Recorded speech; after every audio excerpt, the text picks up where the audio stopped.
Oh, whoops. Little mistake there, folks. Sorry about that. Howdy.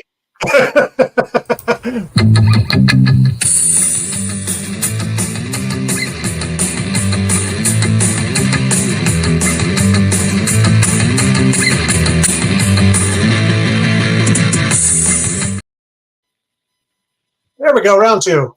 It's no fun if you're live and you don't screw up occasionally, right? So that's half of the fun. We all mess up, and that's the beauty. We get to model that for you. So I'm Doug Cothey. I'm the founder of People Smart Group and also the Organizational Health Collective. And People Smart Group, we do consulting work with organizations, helping them build healthier organizations, better teams, get better clarity, better alignment in their company so they can get better results and better productivity. And then the Organizational Health Collective is a gathering of consultants that are focused on those same things and practitioners focused on those things. And we work hard to help each other get better at what we do. So that's my quick one. How about you? I'm Dr. Terry, Generator Coaching Consulting, and my partner's Christine, and we work together doing very similar things as to what Doug does at the People Smart Group. We work with companies to help their teams work more productively, communicate better, and get better results because everybody knows what's going on and communicates it well. Absolutely. Good stuff. Thanks, Terry. Well, welcome, folks. We're thrilled you're here. Today, we are going to dive in. Last week, we looked at people's missions and visions and what in the world are they doing with them, and how do you come up with a helpful mission and vision statement for your company and that it actually applies to your company and it's actually lived. Well, this week, we decided we should take the next step and go to values. And if you've looked at company values over time, we'll look at some today, just like we did last week. But if you've looked at company values, your head might have spun going, really? Is that true?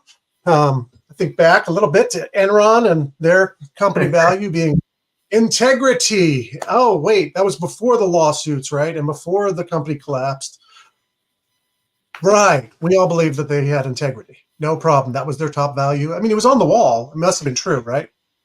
They probably had a T-shirt. I think I have a friend who used to say, sometimes people want to appear a certain way so that they can do what they want to do without problem. And so integrity fits into this. I want to appear honest or like I have integrity so I can do the stuff that I'm doing without question. And it's kind of funny when we look at it like that. It's like, oh, okay, so are we living it? Are we putting it up there so people think we're that? And Enron is a very good example of people who are attempting to do something that maybe is a little more nefarious. And I mean, the reality is there's a number of people that probably worked there that didn't really know what was going on, but there was a few people that really did. And there was a few people really took advantage of the fact that they're using integrity, the flag of integrity, to take in a whole bunch of money that shouldn't be taken in. And that's a commonality within financial institutions, right? They all want to have integrity as a value because they want you to believe in them, right? Because they have to have integrity to actually, for you to want to give them your money or do anything for you, right? But sorry, but that doesn't always prove true, right? I mean, I think of the latest case of Wells Fargo with all their making up fake accounts and all that jazz because, oh, wait, we have quotas we have to fill. And that was back in, 2006? No, it was later than that. Anyway, that whole disaster happened. Quotas. I mean, you got to understand. We have integrity until we have quotas, and then quotas, which one comes first? Right. And then the leadership wanted to blame all the people out there, right? It was their fault. It wasn't ours. It wasn't a leadership thing. It was them. And it's no. At some point, probably blame the people that didn't exist because they didn't actually say, don't make an account in my name. Right. Hey, it's not our fault. It's not my fault. Yeah. No, unfortunately, those people out on the front line actually got their values and understood them very clearly from leadership, didn't they? They understood that what mattered most was that we're getting accounts, that we're supposedly growing, that we're pushing out and making our numbers. That's what mattered. And not really that's integrity. We'll probably get into it later, but the idea of accidental values is we say that we're these things, but then how we behave. And this is one of the reasons that Yeah. we actually ask the question instead of what are your values, how do you behave? Because Yep. how you behave and how it shows up is how we can actually look at what your values really are. Yeah. Well said. Well said. And so often companies want to list a set of values, but that's not really what they are. And so sometimes we figure out along the way, how are we really behaving? And so one of the key features, I think, is so many organizations, they set their values based on marketing, or they set it based on their aspirations of who we want to be or think we should be. I live down in Houston, and so I'm around the energy industry a ton, and everything's about safety, right? Everyone is the best company in safety. But well, how can everyone be the best company at safety? I don't understand. But to me, that what they're saying in essence is really it's permission to play to actually have a certain level of safety. Or for a financial company, it's permission to play to have a certain level of integrity. If you can't exist as a financial company, right? And we see that in the scandals that happen, and all of a sudden those companies either do horrible or have a huge recovery because they've got egg on their face. Or in the safety issues, if you screw up in that area, guess what? You're going to have a whole lot of egg on your face, and you're going to have to make a whole lot of changes to actually live that out. But that's not your core value. That's just your permission to play, unless, of course, you actually are at the top of the industry, right? Absolutely. And I think that one of the things that I find with values, number one, I don't like to call them values because that's just as amorphous as what values are. Right. Right? Values. When I say values, everybody goes, "Oh, I know what that is," but then they come up with all of these abstract words like integrity or whatever. But really, what are the behaviors that you value in your company?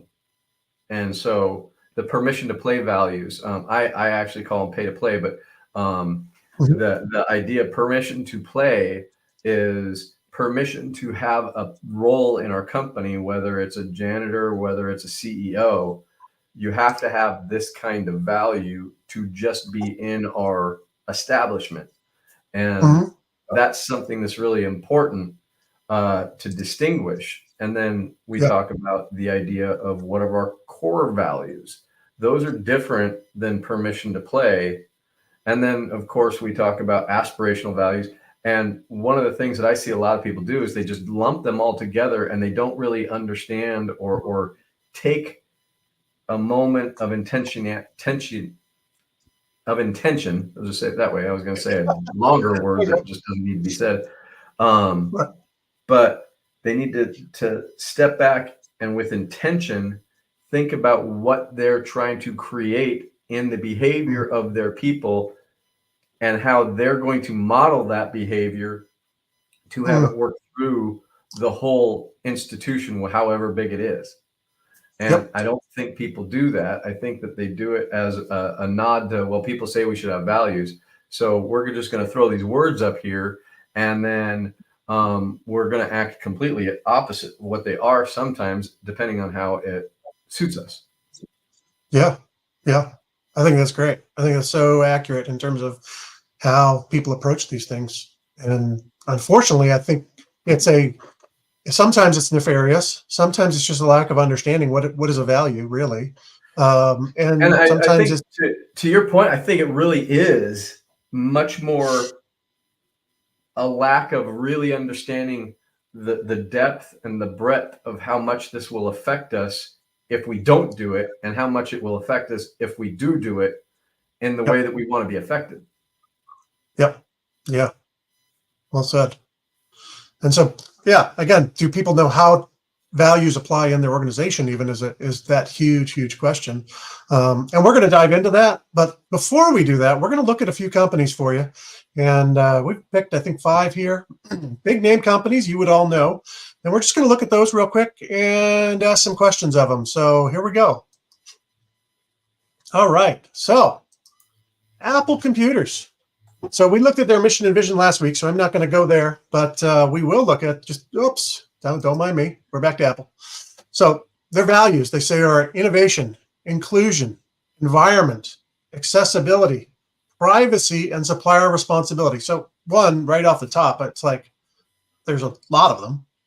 And then two, there's some buzzwords. And the question is, are those buzzwords their values, or are those just buzzwords they threw in? Inclusion, environment, are those key, or are those really core to who they are, or are they just, hey, these are good marketing terms for us to have in our values? I don't know. Well, what do you think, Terry? Well, one of the things I think about is like, how do values show up?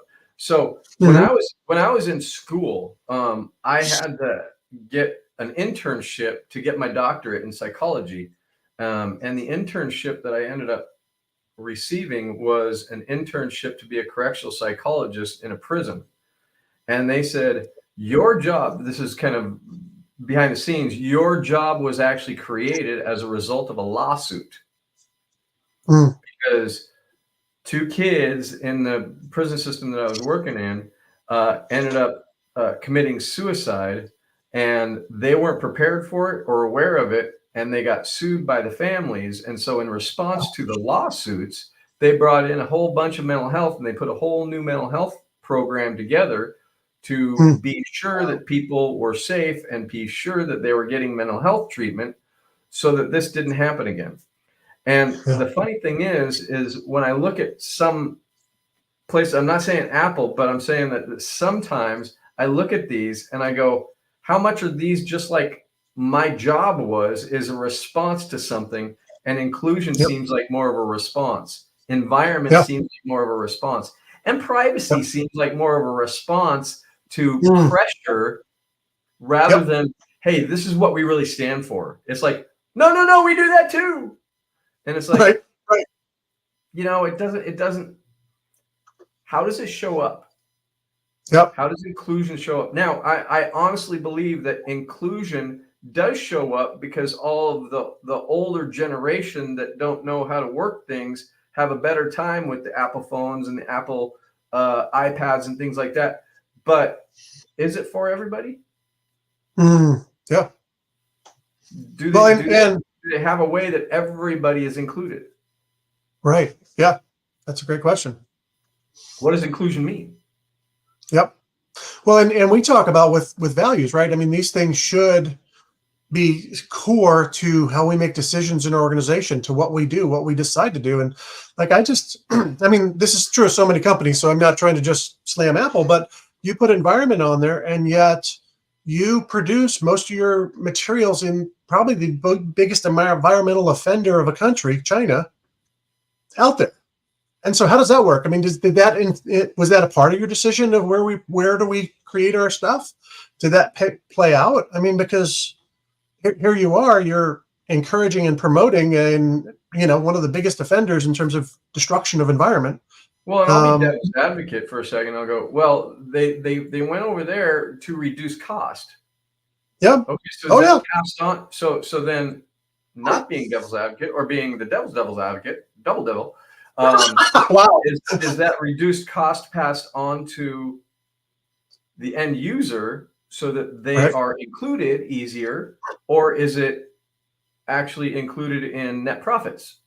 How is that environmental decision?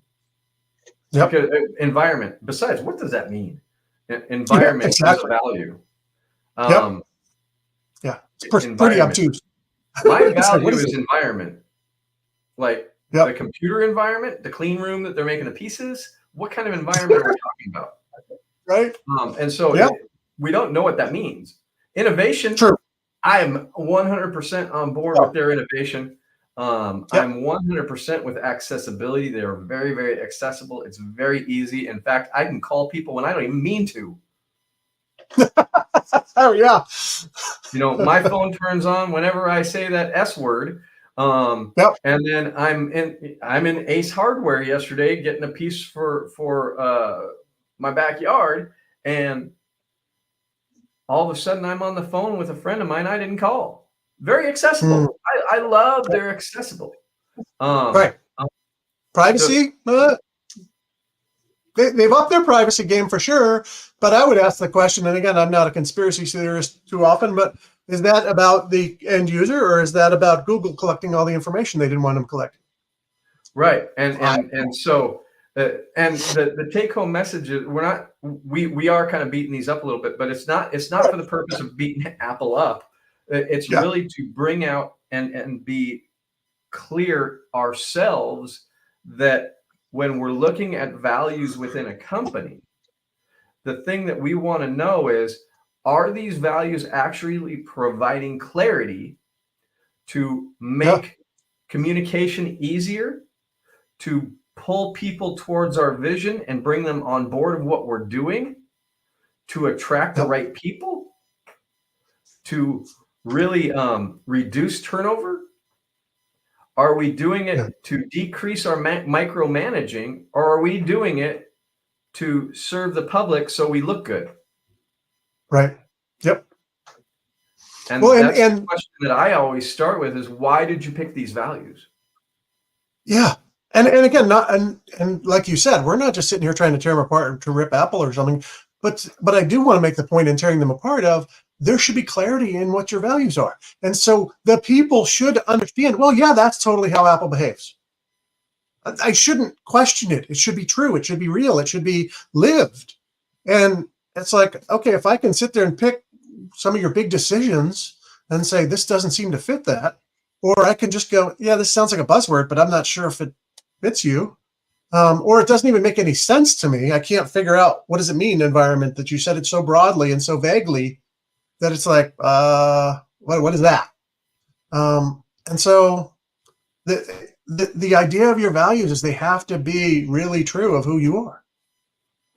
Absolutely. They have to be true of how you live. And if I could sit here and question them, and you can sit here and question them, that's got a problem. That's a problem for Apple. That seems like So you're putting some words out there that you want to get cred for. so interesting enough, it just triggered the idea that I had to do a dissertation for my doctorate as well. And it seems like I'm talking a lot about my schooling for a minute, but I had to do a dissertation. And one of the things that anybody in higher education, their capstone project or their dissertation or their clinical research project, whatever it is that they have to do, the last step in that before you actually are granted your diploma and get the tassel moved over to the other side, if you have that, is you have to defend your stance, right? I had to defend my dissertation. I had to defend my clinical research project. And that defense basically is, okay, that's what you said. Where is your evidence for it? How did you go about collecting your evidence? And how are you presenting it that we can go, okay, yes, that makes sense. And then how are you going to behave based on what you presented to us? How does that actually indicate how you're going to behave as a result of this?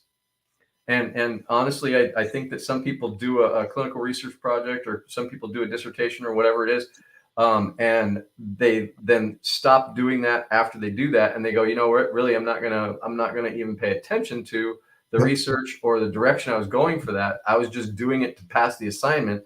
Now that I've got this, now I'm going to go in a different direction. And then there's other people who go, no, this is my life's Yep. work, and I'm going to continue on adding to the body of knowledge, adding to the body of experience, adding to the research to really draw this out and bring light to it. And I think about that when I'm thinking about values is, are you able to defend the values that you say you have through your Mm, behavior, so that what you were saying, Doug, is absolutely clear that, yep, those people believe in innovation and they value it and they live it. mm, Those people value accessibility. Those yep. people, and by the way, isn't accessibility and privacy like two ends of the spectrum? Um, Right. Yeah. and honestly, at first glance, I could say that I can guess, I can jump to go, accessibility is meaning something completely different than what they're trying to go for with privacy, but I can't tell by looking at it. I have to think about it. And then I have to do the Hmm. defending or the Yeah. prosecuting for them with that.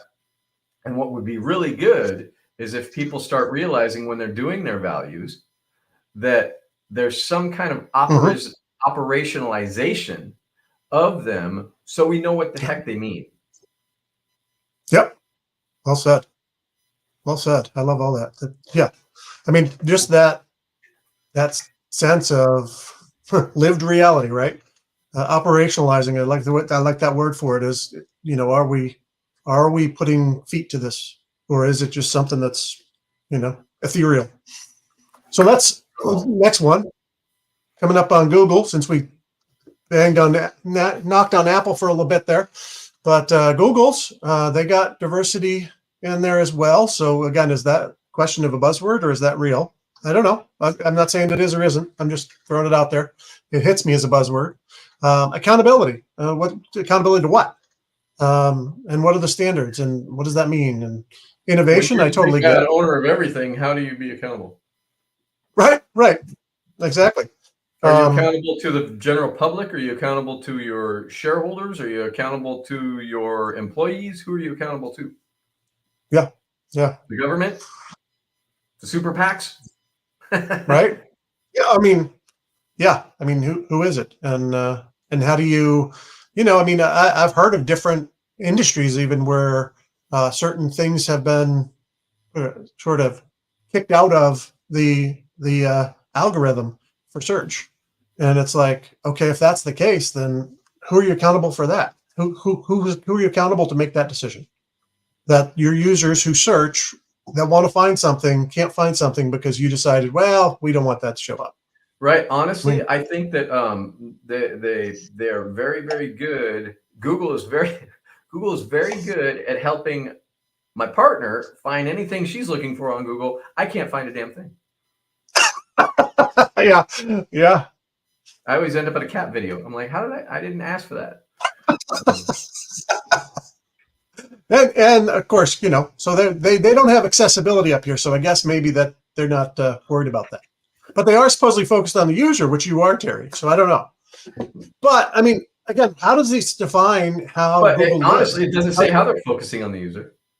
Are they irritating them? Or are they helping them? Right. Well, we're focusing on them.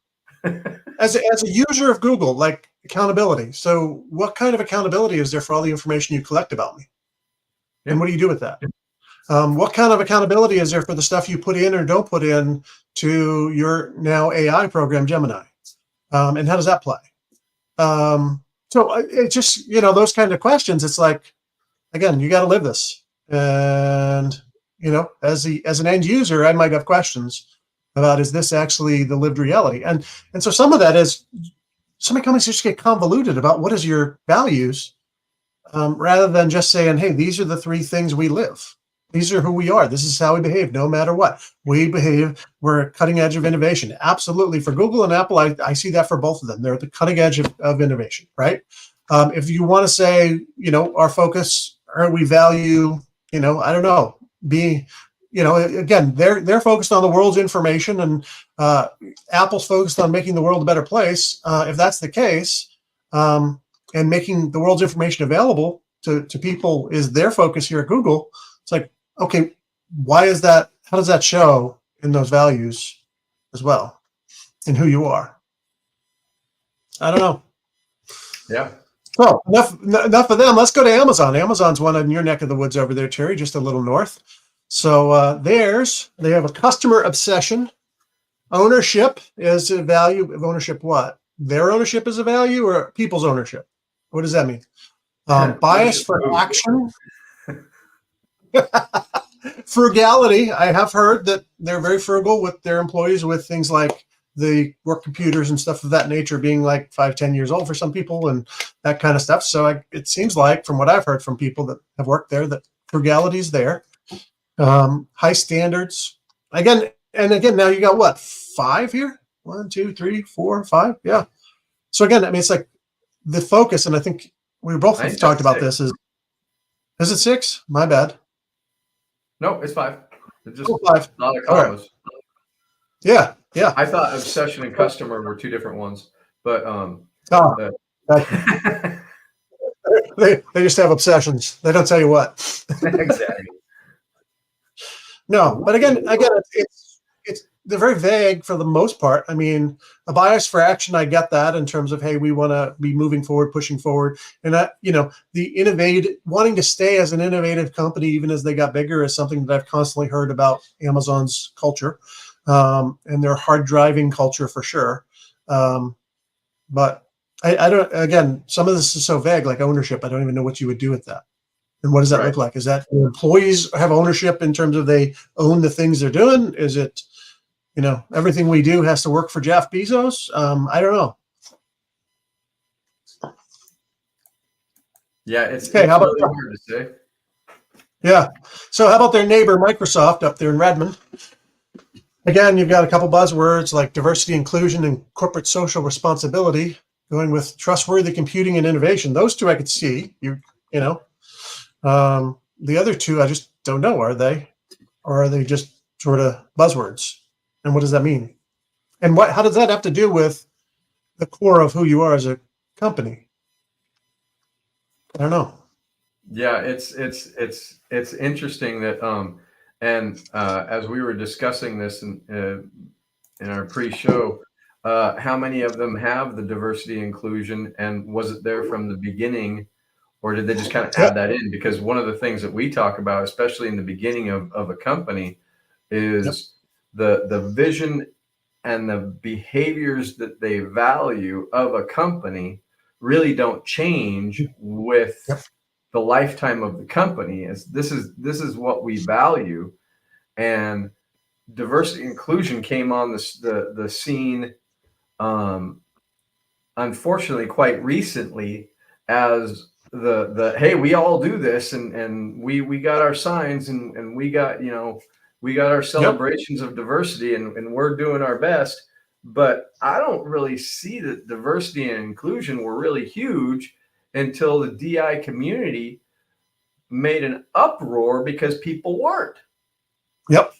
And so if they weren't, how is this a value of a company that's been around for 30, 40 years or longer? Absolutely.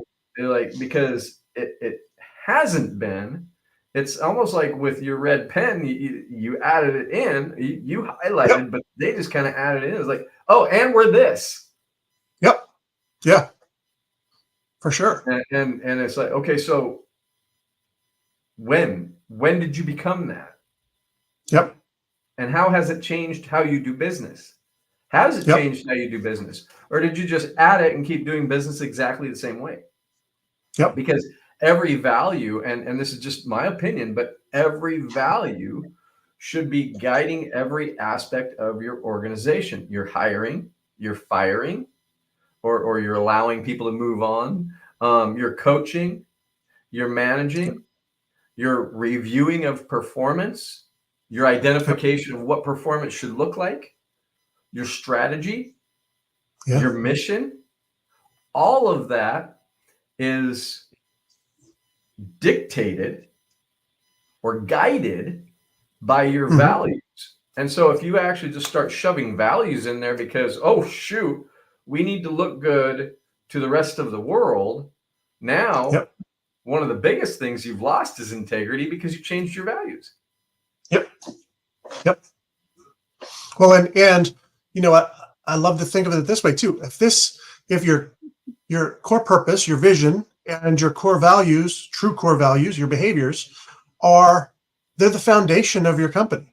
And if you think about them as kind of the cornerstones your building is built upon, and then you're going to rip those out and put new ones in? I mean, you don't do that. You can't.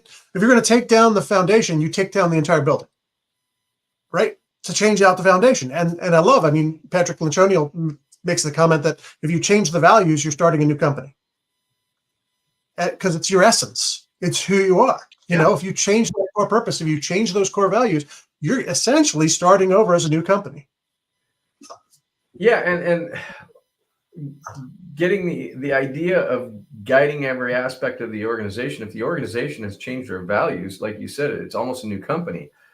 These are filters for internal, how we actually interact with each other, and external, how we interact with the world.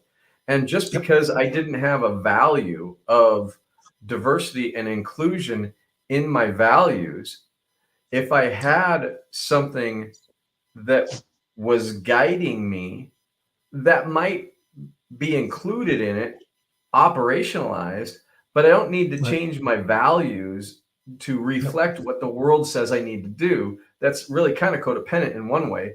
And two, it's very scarcity. It's like people aren't going to buy from me if I don't say I'm diversity and inclusion. Well, that's not true. That's a fear.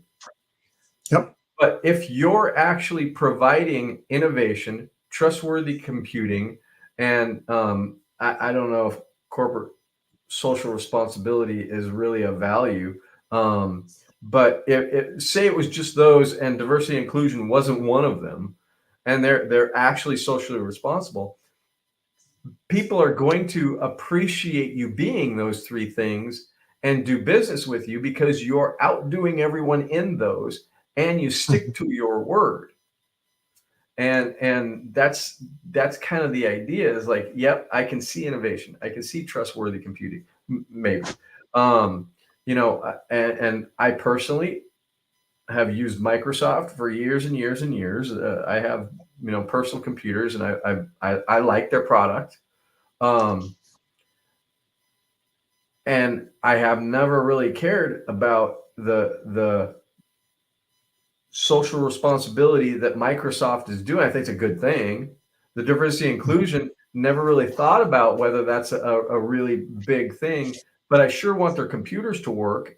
And for me, I would like their values, being a computer company, to be focused around making sure that what I'm buying as a product is usable, accessible, and easy, and that type of thing. And maybe that's just me, but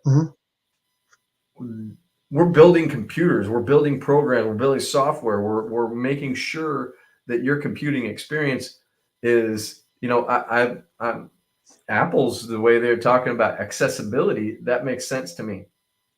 Yeah.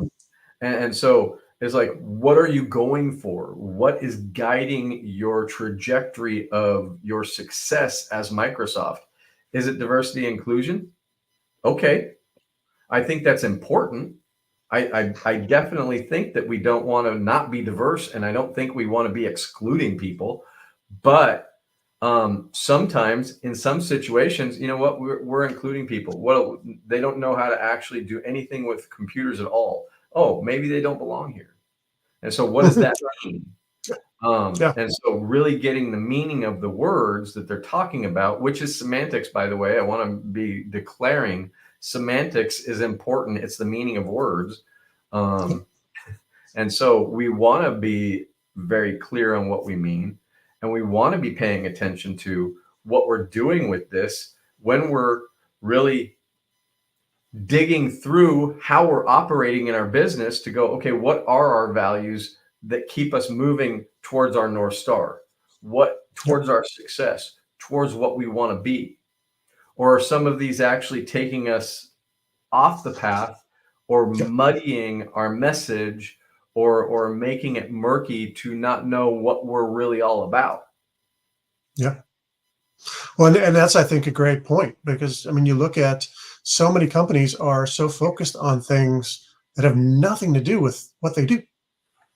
And Right. it's like, is this really who you are and how you accomplish and how you live in accomplishing what you say you're going to accomplish? Or is this just a marketing ploy? Or, I mean, sure, diversity and inclusion, maybe that's actually one of your HR policies. Yeah, but absolutely. that's not, is it a value really?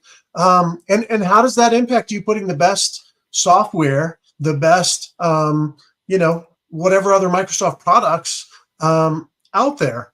Does it?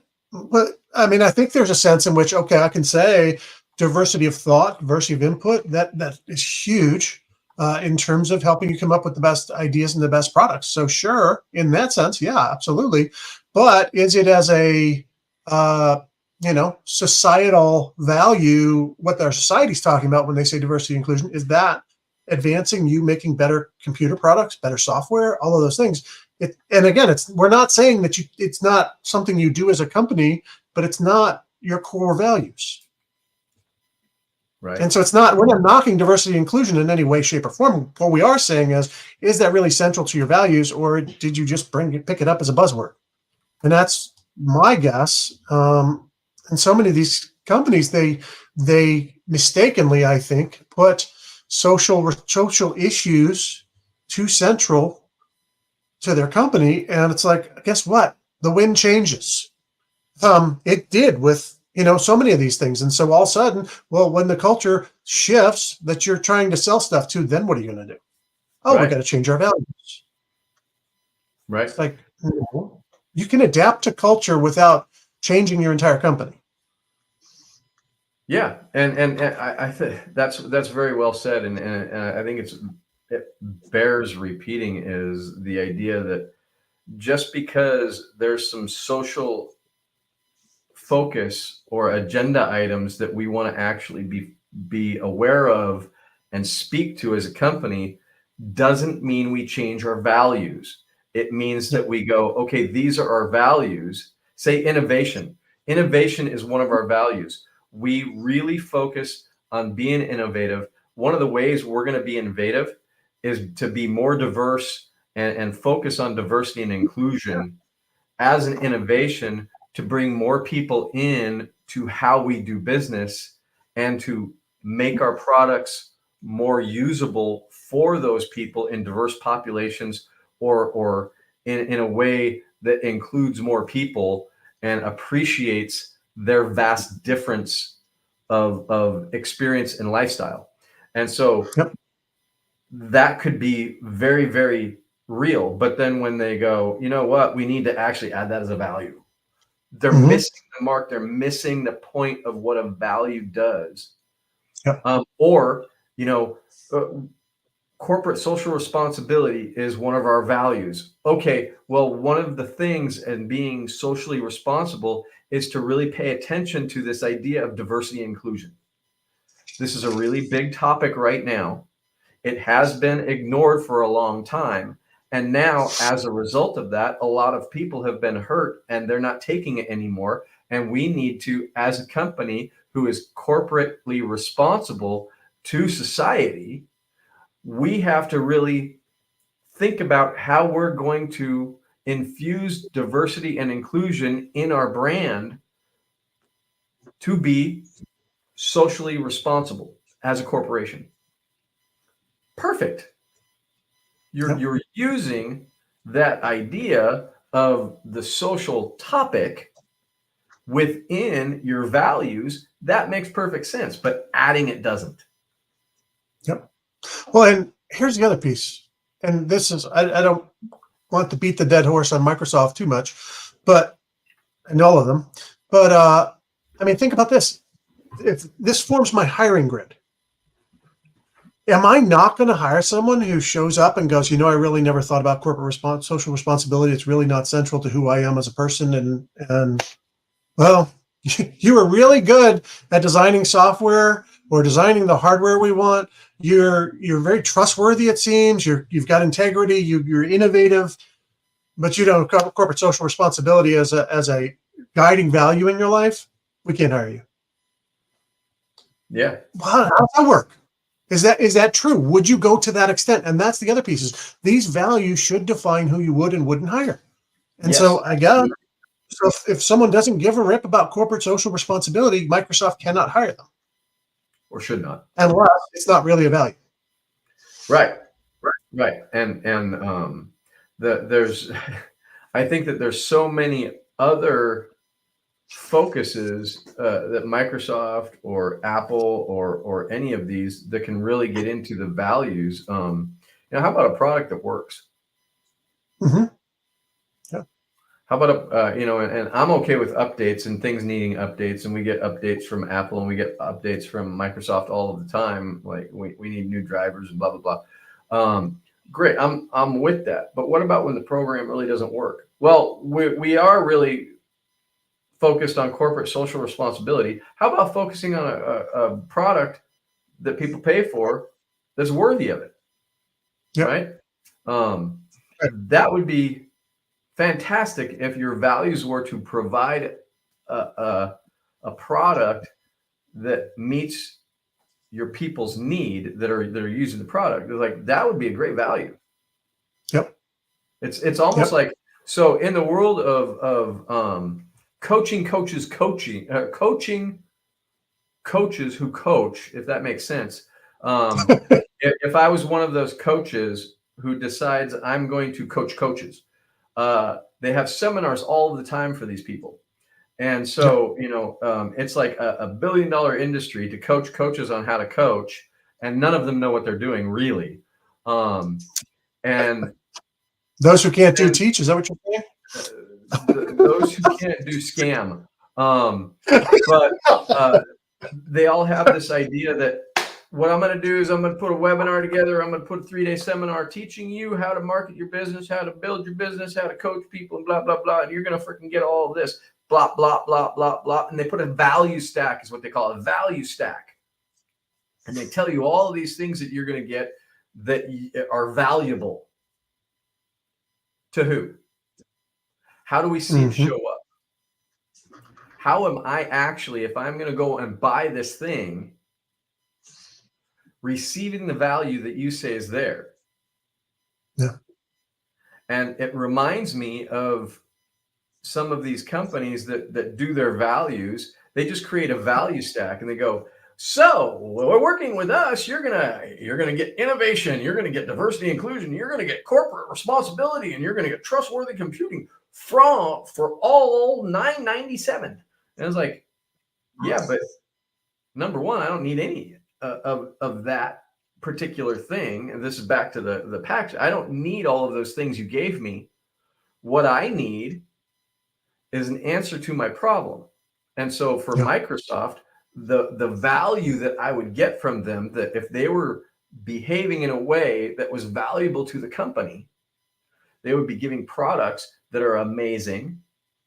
They would be innovative, and they would be giving me a user-friendly experience or something like that.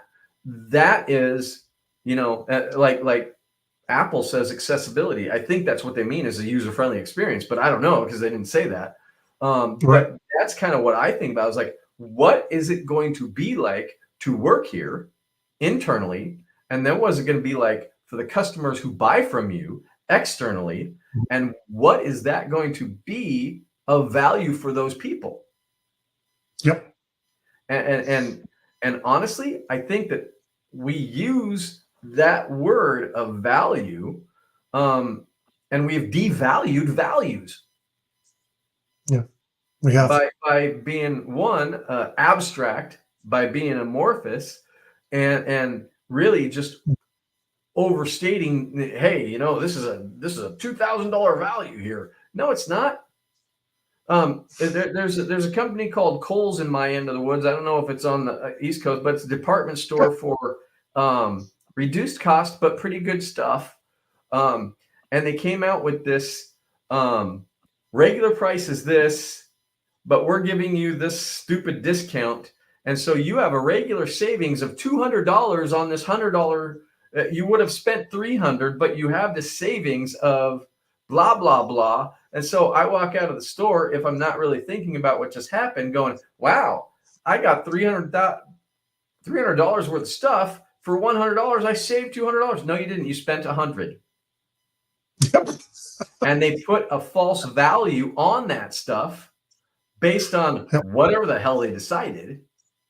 Yep. And then told me that, hey, congratulations, you saved this amount of money. No, I didn't. I spent this much. And you're creating a false value. And that's one of the things that I really think about with values when people are just putting them on the wall, or people are just thinking about, well, we need to have some values. So let's actually roll the dice. They've got all the words on there, and whatever comes up, that's our values. And I'm being a little cynical right now, but here's another example. I was in a Kroger brand store the other day, and something that I buy usually, and it was like $2.50 or $2.28 or something like that for like the last 2 years, now has the super low value price every day of $3.49. How's that super low value when I used to get it? I can bring out receipts and show that it was $1 less. Now it's super low value because it's $1 more. I bet you one of their values is integrity. Well, and in fact, if you just listen to what I said, super low value, yeah, that is very low value to me. You're right. Because you raised the price, now it's not that valuable to me anymore. Sorry. And I am not having a problem with anybody charging money for things, but don't lie to us Right. and don't make us feel the cynicism that we get when we look and go, that's bullshit. Sorry for the swearing, but I mean, we have got into a society of fleecing everybody by our fluffy language and frothy emotional appeal. And look, I'm an emotions guy. I focus on how we actually make people feel. And I teach people how to use emotion to help people make better decisions. And I teach them how to use emotion to create boundaries. But one thing that I have noticed, because I am so focused on emotion, is how much they use it to fleece people. And it's not right.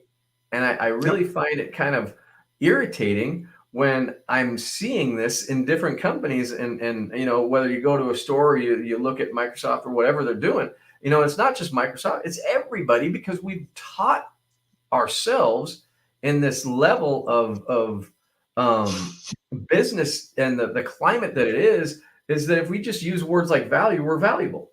And no, the value isn't what I put on it. The value of what I'm doing is what the person who I'm solving their problem has. And it also goes right back to the corporate values. I'm not putting them on there because value statements are important. I'm trying to communicate something to the people inside, which are my very first customers, because I'm paying them. And so they're receiving money from me. And that's what they buy from me. They buy money by giving me their time. So they're my first customers. And then my customers are my second customers. But I have to be providing a value to them, both sets, in order to be successful, profitable, and moving in a growth strategy sort of way, in a growth direction. And I have to be adding value. And so when I think about values, I think about the idea that what I'm talking about when I'm saying, what are the behaviors that we value? How do we behave? What I'm saying is, when you work with me, when you sit with me, when we work on your business together, these are what I'm going to deliver first and foremost, no matter what the deliverables are. And for Generator, we have direct, vulnerable, and the third one is present. And so when you work with me, I'm going to be present. I'm going to be vulnerable, and I'm going to be direct. And if that's good for you, then we're going to make some moves quickly, because those three things, what I've found is when I work with people in that fashion, we move very fast towards whatever goal we're talking about. And that's the thing I think about with values, is they get what I say they're going to get, because one, they raise their hand saying, yes, I want somebody direct. I want somebody present. I want somebody that's vulnerable. And we operationalize those, and we talk about, what does vulnerable mean? It means I'm going to put my hand up and say, I don't know when I don't know. It means I'm going to say when I make a mistake. I'm going to say what I think that is very scary for me to say. And I'm going to do it in a direct way. I'm not going to beat around the bush. I'm not going to kind of say thereabouts, maybe what I might think, if it's okay with you. I'm going to be direct. And I expect and appreciate directness back. And I'm going to be present. I'm not on my phone. I'm not doing this. I'm not doing that when I'm sitting with you, listening. And that's what those mean. And everybody that sits with me gets to experience that. And they get to go, hey, you know what? These are your values, but I don't feel like you're really present right here. And then if it's true, I'll go, oh my God, you're right. I was actually thinking about the next thing I was going to say. Or, you know what? I was wrong. Let me refocus. And that's, for me, a very, very clear idea of what it's like to live the values and to share those and to make sure that people understand what it is. And I don't necessarily say it, but people feel it. Yeah. Well, and I think one of the things even as I hear you, Terry, there's two different things that I'm hearing. First is, jumping back a little bit further, is how manipulative we can be when we think about value, and then how oftentimes the values we put up there are manipulative because they're a marketing ploy to get people to respond to us in a certain way. And Oh, absolutely. they're not necessarily a, hey, this is who we are. And then two, the other thing I see in your values versus say Microsoft here or some of the others we've looked at is your values are behaviors. This value, I mean, what behavior is diversity and inclusion? It's not a behavior. If it's that I mean, what would be the behavior of diversity and inclusion? Well, we seek to include people of all backgrounds and that would be a behavior. Diversity and inclusion is not a behavior. Corporate social responsibility, I mean, pursuing that as a behavior, but that in itself is not a behavior. Innovation, even, are we innovative, or is innovation a behavior? And Right. again, so the reason it needs to be how do we behave is because guess what? That defines who we are and how we act, not just broad-based statements. And that's, again, another problem that we continue to see again and again and again is broad-based statements that really mean nothing and they have no value to them. Yes. And secondly, we put them up there as marketing statements so that we can get people to do something like buy our crap because, hey, look at me, I share your social values. Well, good for you. But your product might be crap. So do I want your product just because you share my social values? No, I don't. Right. And there's a whole lot of companies that don't share my social values and I buy their product because it's not crap. Right, right. And in fact, you have different values than me, but I can respect your values and I can see them operating and I need your product. I'll go with you. And so to tie that idea up is when you're looking at your values, if you're a company that really wants to examine your values and go, hey, do we live our values? Because the reality is you're living values, whether you got something on the wall or not, you're living values. Are they accidental or are they purposeful? If they're accidental, you haven't actually looked at how you're behaving. And so what we want to do when we're working with you, whether it's Doug or whether it's us or whether it's another company that does this type of work, we want to have you identify it and define the term vividly in what it looks like, how it looks in action. How does corporate social responsibility look in action? When we know what that looks like in action, that's your value, not just the label.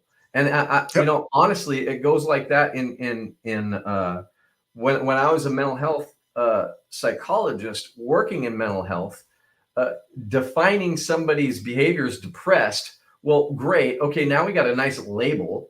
I can send it off to the insurance company and then they can deny the claim or they can pay the claim. Most likely they'll deny it because they like to do that. But I'm not a big fan. But right. But what does this depression look like? How do we define? Are they, sluggish? Are they not able to wake up and take action in the morning?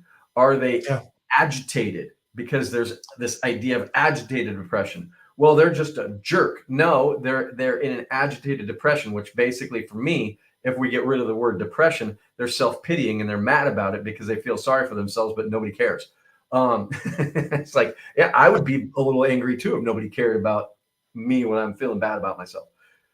What actions are they able to take that are going to inoculate them to this self-pity or this depression or feeling sorry for themselves in some way? What can we actually do behaviorally to make a change in that? And that's the idea. Depression, you can't do anything. Oh, they're depressed. Okay. Well, what can we do to make a change?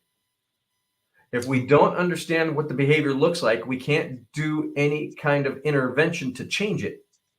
And that's what we really want to look at. And that's what we really want to do as a business. And as I walk into a business and look at, okay, what are your values? Okay, are you living those? Are you actually taking action from those values? Or are you living accidental values and all of your behavior is these other things? There you go. And these other things that really define you in a different way. And so the accidental at the bottom right there, this is how we really behave, but we pretend that these are our values. And we see these values that don't exist as our values, but the rest of the world and our employees see this, right? And the way I'll kind of have people think about that is a company that the management is just horrible. I'm not going to mention any companies. I don't know any right off the top of my head, but I know that there's a lot of, we have the term, people don't leave company, they leave people, right? They leave bad management. Well, that's an example of an accidental value, is either micromanaging or bad managing is a value that we have. Why? Because we weren't paying attention, and we want to be much more focused on what are the values that we live by showing up in our behavior. And if they're values that we don't actually want to value, then we need to do some of this work around how we want to behave, which are aspirational, and how we really do behave when we're really focused on the right things. And then who are we letting in our business? And that's the permission to play. Yep. And when we can do that, we get very, very clear on how we can actually accelerate our growth, because we're really paying attention to our core, we're paying attention to permission to play, and we're inviting everybody in our business to be more aspirational and grow to this certain place. And I don't think enough businesses do this. No. Well, and again, I think just hitting on again that idea that it's behaviors in the first place. I don't think enough businesses do that, let alone really set out what are my core values, what are permission to play, what are aspirational, what accidental ones we fall into. But add to that, in honesty, for anyone sitting out there who has a business, runs a business, core value, far too often we approach core values as something we come up with. Your core values, and you said this very clearly before, Terry, is your core values already exist. You have to go discover them, not come up with them. If you come up with them, they're an aspirational value. If they're true of who you are as people and how you behave, they're core. They already have to be true. And so it's really a discovery process of who are the best people in our organization that represent us. And that's where we find what our core values are. Now, they have to also represent the entire leadership. Otherwise, they're not a core value either. Because you're the one, as a leader, and the leaders that have to live out and pass on the core values. And so if it isn't true of you, it can't be true as a company. Absolutely. So we need to grasp, how do we get at core values? We discover, not make up. And that's the problem with the Enrons of the world, and at times the Wells Fargos of the world, who want to say, yeah, do the right thing is our value. Is it? It doesn't look that way. It's not behaving that way. So you didn't discover that within your company. You aspired to that. And your aspirations didn't come to fruition. Right. All of your goals are aspirational and none of them are core. Yeah. And it's great to aspire to those things. So it's good to have aspirational values and to live toward them. They're never going to become core, but they're good to have, because you need to know, what are we shooting for? What's the bigger thing that we need to grow in? Sure. But we also need to know what the core is, and we need to actually live by them and not just make them into marketing phrases, which is another, we've been saying that all along. It's like you are duping people by claiming core values that don't exist. Right. I think the other thing that, I don't know if we said it clearly, but companies that have too many of this and too many of that and too many of this values, or a list of 9 or 15, without separating out which are core and which are aspirational, which are permission to play. We want to separate those out.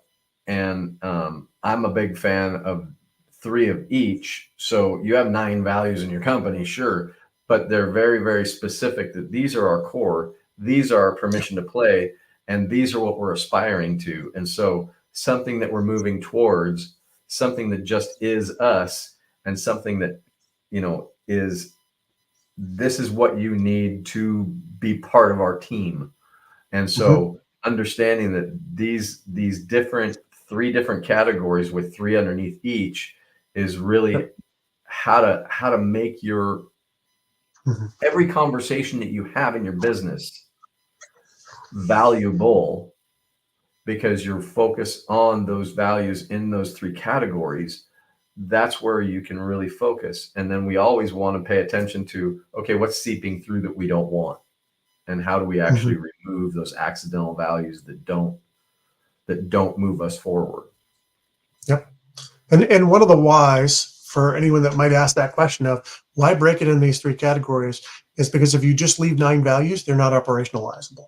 You can't operationalize them. I don't know if I just created a word or not, but hey, you can't do it. You can't operationalize them because why? Well, how do I hire based on 9 values? Or, I mean, my pool of hirees is like, extraordinarily limited at that point. So I can't actually use them as a hiring category. Two, if 3 of those are aspirational, I can't expect someone to be perfectly showing those when they walk in the door, because we're all shooting for them. None of us is there. Yeah. And so I'm just now holding people I hire to something that none of us actually live. And then it's like, I'm sorry, we're not even going to follow through with having an interview if you don't at least have these things at a certain level. Now, again, permission to play in the financial industry should be integrity, right? But it doesn't mean we're top 5% in the industry necessarily integrity wise. Permission to play in the energy industry should be safety. If you're not going to keep a certain standard of safety, you can't play here. But it's not going to be the main reason I hire you. The main reason I hire you is going to be those core things that, hey, these are true of who you are and how you behave. And so, I mean, whatever that looks like, you got to name those 3, because that's going to be the real determining factor. If all you do is permission to play values, then you're shooting too low. If you do the aspirational values, you're shooting way too high, because none of us have them anyway. It's got to be the core values, because that's the key piece, that if you're not that, you're not us. Absolutely. Well said. So, well, we're running toward the end here. So let's, if you've got any last thoughts to throw in there. We've run a little long today compared to normal. But we've been like 2 minutes longer compared to normal. But no, I think really the final thought is this.